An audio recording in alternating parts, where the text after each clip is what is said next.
Merci. La parole est à Monsieur Arnaud Richard. Merci, Monsieur le Président. Mes chers collègues, Monsieur le ministre du Travail, de l'Emploi et du Dialogue social, par leur vote dimanche, les Français ont crié leur désespoir et leur défiance à l'endroit du gouvernement et de la majorité.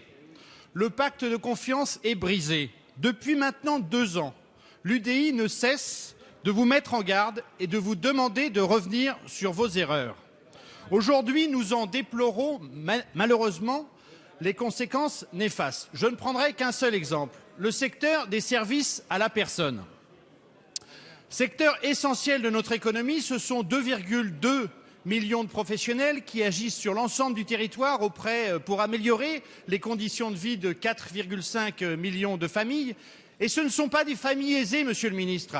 Quoi que vous en pensiez au Parti socialiste, ce sont des familles qui ont de nombreux enfants, qui veulent les faire garder. Ce sont des personnes dépendantes pour qui cette aide est essentielle. Ce secteur d'activité a connu, vous le savez, une forte impulsion grâce à Jean-Louis Borloo, au plan de cohésion sociale, créant 100 à 120 000 emplois par an. Et puis, vous êtes arrivé au pouvoir. Avec le cortège de visions dogmatiques, Monsieur le ministre, vous avez tué ce vecteur puissant de création d'emplois. Des dizaines de milliers d'emplois détruits, autant de drames humains, la suppression du forfait, la réduction des aides fiscales aux particuliers employeurs, la hausse de la TVA, sont autant de décisions que nous avons combattues et auxquelles nous vous demandons solennellement désormais de renoncer. Alors ma question est simple, Monsieur le ministre, et elle vaudrait aussi pour Monsieur Sapin. Quand le gouvernement va-t-il enfin prendre des mesures fortes pour le redressement de ce secteur essentiel pour l'emploi dans notre pays? Merci. La parole est à Monsieur Christian Eckert, secrétaire d'État chargé du budget. Merci, Monsieur le Président, Mesdames, Messieurs les députés, Monsieur le député Arnaud Richard. Je voudrais remercier la qualité de votre question sur un sujet qui est extrêmement important et sur lequel je sais que votre groupe et son ex-président a beaucoup travaillé. Nous avons eu 2 mesures qui ont pénalisé ce secteur.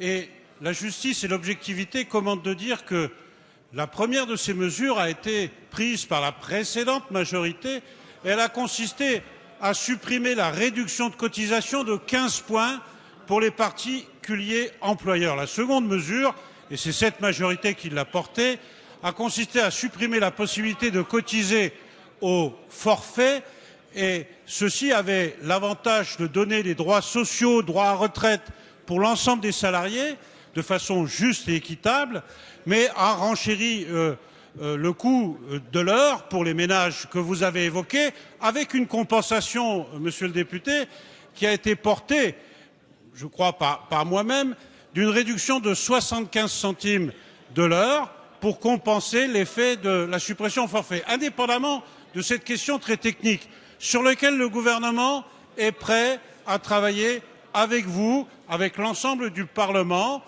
Nous réfléchissons effectivement actuellement pour, en plus de la mesure de réduction de cotisation salariale qui sera posée dans le prochain projet de loi de finances rectificative de la sécurité sociale, qui bénéficiera à l'ensemble des salariés, y compris dans le secteur du service à la personne, nous sommes prêts à examiner avec le Parlement la possibilité, dans les contraintes budgétaires qui sont les nôtres, d'aller au-delà de ces 75 centimes de réduction.